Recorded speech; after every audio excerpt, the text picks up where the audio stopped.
Hello, welcome back to my channel, Mormonism with the Murph, where we do a fair and objective analysis of the Church's truth claims, history, doctrine, and policy. We've been doing a multi-episode series on Joseph Smith's first vision. This episode is my concluding thoughts on his first vision. If you didn't watch part 8, we looked at the question and the criticism, can man see God? We looked at the scriptures that Christians would cite in the Bible, stating that man cannot see God. We had a look at other scriptures in the biblical account that claim that prophets and other men did see God in visions, and the church's interpretation in some of the church's scripture as well. If you didn't watch that one, go back and watch it. Part 9 is going to be a conclusion of the previous 8 episodes. I just want to say that my purpose or intention for doing this channel is not to try to destroy or attack anyone's faith.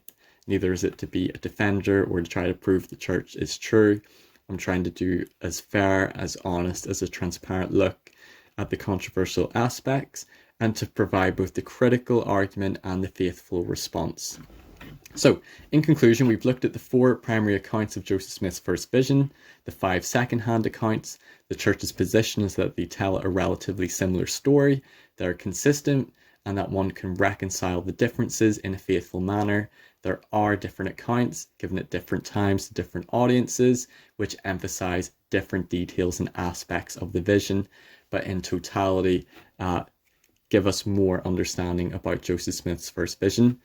We had a look into the contradictions or the differences with regards to Joseph Smith's different accounts. For example, his purpose for praying, what age he was, did he already know the churches weren't true, was Satan present, and does one being the Lord, or was it 2 personages that appear? And we had a look at that in episode 3. We had a look at Joseph Smith's, his date for when the revivals occurred, when his family joined the Presbyterian Church. As Lucy and William claim, it was in 1823, not 1820 as Joseph stated in his account. It's disputed whether it was 1820 or 1822 when his family moved to Manchester, New York. And we also looked at that Joseph attended the Methodist Church, but it's unclear whether his motives were to join or not. Obviously, that would be troubling if he was trying to join, because he was already told in his 1838 account to join none of the churches. We also looked at scriptures that support Joseph's theology about God, that it changed throughout his prophetic ministry and in relation with his changing first vision accounts. However, we also found some exceptions that show he was teaching 2 separate beings in his early scriptural writings and in some of his other accounts between 1829 to 1834. And there's many other people that had similar visionary experiences as Joseph in upstate New York during the revival periods, during the Second Great Awakening in the early 19th century. We also had a look at his close family members and friends, what they thought of Joseph's first vision. They seemed to be quite unaware, or it wasn't publicly emphasized by the leaders of the church that it was the Father and the Son, and many of them claimed that it was the angel that appeared to Joseph Smith. And then we looked at scriptures in the Bible that say that no man can see God. We looked at other scriptures stating that prophets and others have seen God, and we've shared the church's interpretation on that. So I just want to read again the LDS Gospel Topics essay. I read this in the first video, but they say that the various accounts of the first vision tell a consistent story. Naturally, they differ in emphasis and detail. Historians expect that when an individual retells an experience in multiple settings to different audiences over many years, each account will emphasize various aspects of the experience and contain unique details. Indeed, differences similar to those in the first vision accounts exist in multiple scriptural accounts of Paul's vision on the road to Damascus and the apostles' experience on the Mount of Transfiguration. Yet despite the differences, a basic consistency remains across all the accounts of the first vision.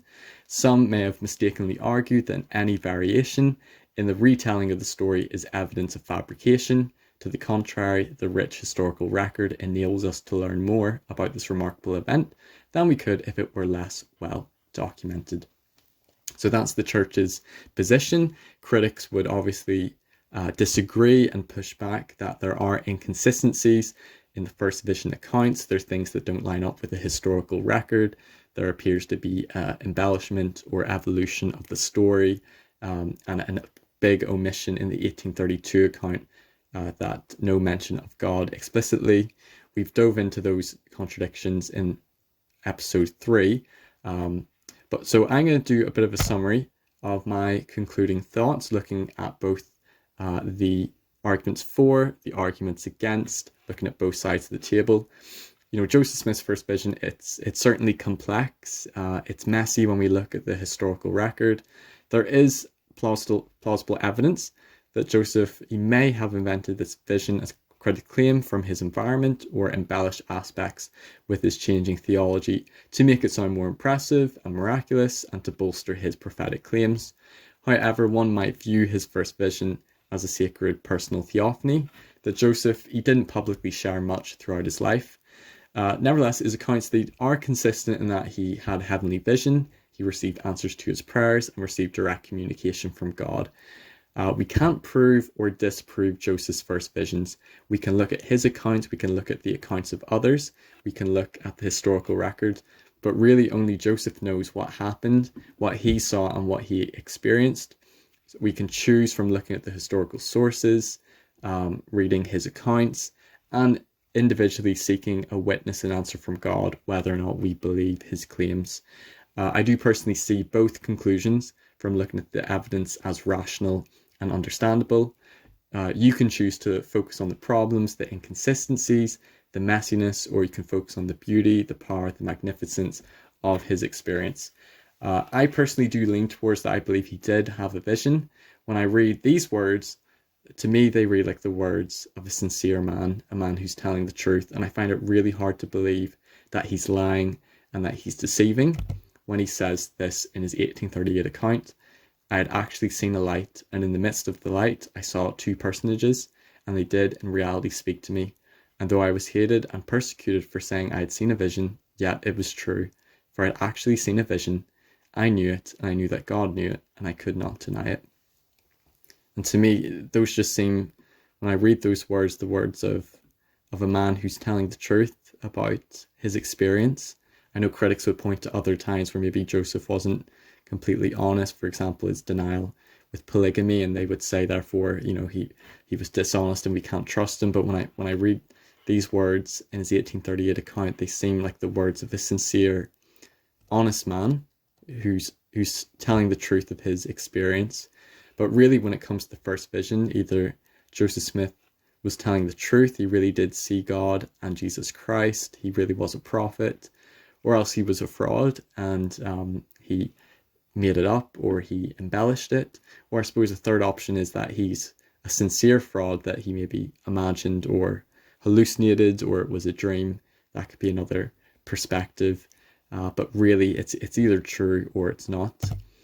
I am aware of the messiness. I'm aware of the issues. It's more complicated than perhaps I grew up with, looking at these different accounts, looking at what his family members had to say, looking at the historical record, the timing of the revivals, when his family joined the Presbyterian Church. Was it an angel? Was it Father and the Son? It can be a bit confusing. And I'm a lot more careful about saying with certainty that I know that Joseph Smith saw God and Jesus Christ. Despite our strong personal convictions or experiences, for 22 years, I didn't know a lot of the history surrounding Joseph Smith's different accounts. I didn't know about the other visions that were happening in his area. I didn't know the beliefs of his close family and other leaders of the church about his first vision, believing it was the angel, not the Father and the Son. I didn't know about the controversy over the dating of the revivals, the scriptures that seem to present a modalistic or Trinitarian view of the nature of God, and all those things. I didn't know any of those things for 22 years, yet I would have claimed that I knew that God and Jesus appeared to Joseph Smith. I have personally found that some of the apologetic arguments, especially those in Fair Latter-day Saints, I have found them helpful in resolving some of my concerns.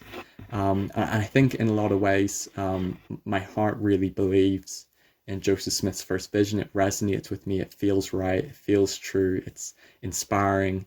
It builds my faith. It brings me closer to God. At times, my mind can struggle with some of the inconsistencies or the problematic things that critics would point to. and that there's a lot of ambiguity. But there's so many things that I felt like I didn't know. But I think it's important that we're aware of the history, we're aware of the controversies, and once we know and we can evaluate the evidence, we can evaluate the sources, and we can also prayerfully study his words to seek learning by study and also by faith, we can then make an informed decision whether or not we believe and have faith in Joseph Smith's first vision. And I think really the most beautiful teaching and the message that I take away is the personal application from his first vision account, that we, like Joseph, we can go, we can pray, we can ask of God if we have doubts, if we have questions, if we're confused, if we're troubled over a matter, if we feel like we're in a state of darkness, that God can be that light, that he can answer our prayers, that he can give us the spiritual guidance and light that we seek. And perhaps this is the most important message from Joseph Smith's first vision. Only Joseph knows what he saw, what he experienced. We're going off his accounts and the accounts of others. But perhaps the most beautiful part is how it can apply to us. And I want to share that with you. Thank you so much for watching this multi-episode series on Joseph Smith's first vision. If you want to get in contact with me, you can email me at stephen.murphy1996@outlook.com. I also have a Facebook page, Mormonism with the Murph. I'll put the link in the description. I'm going to do a new topic looking at the Seer Stone and Joseph Smith's involvement in magic and treasure hunting, and looking at the Book of Mormon translation. So that will be coming out really soon. If you've enjoyed this episode in this series, please like, please share, please comment, subscribe to my channel. And if you care to donate, as I am spending free time putting this content together, you can send me a donation to my PayPal, stephen.murphy1996@outlook.com. And I will see you all very soon. I wanted to actually share this just in closing. This is a really good article on Fair Latter-day Saints by Stephen C. Harper. I'm going to put it in the description. He's one of the church's BYU professors, and he's a great historian on the first vision. So if you want to dive in more to learn more about it, you can check out, he's got YouTube videos, he's been on Fair Mormon, and this is a really good article I'll put in the description.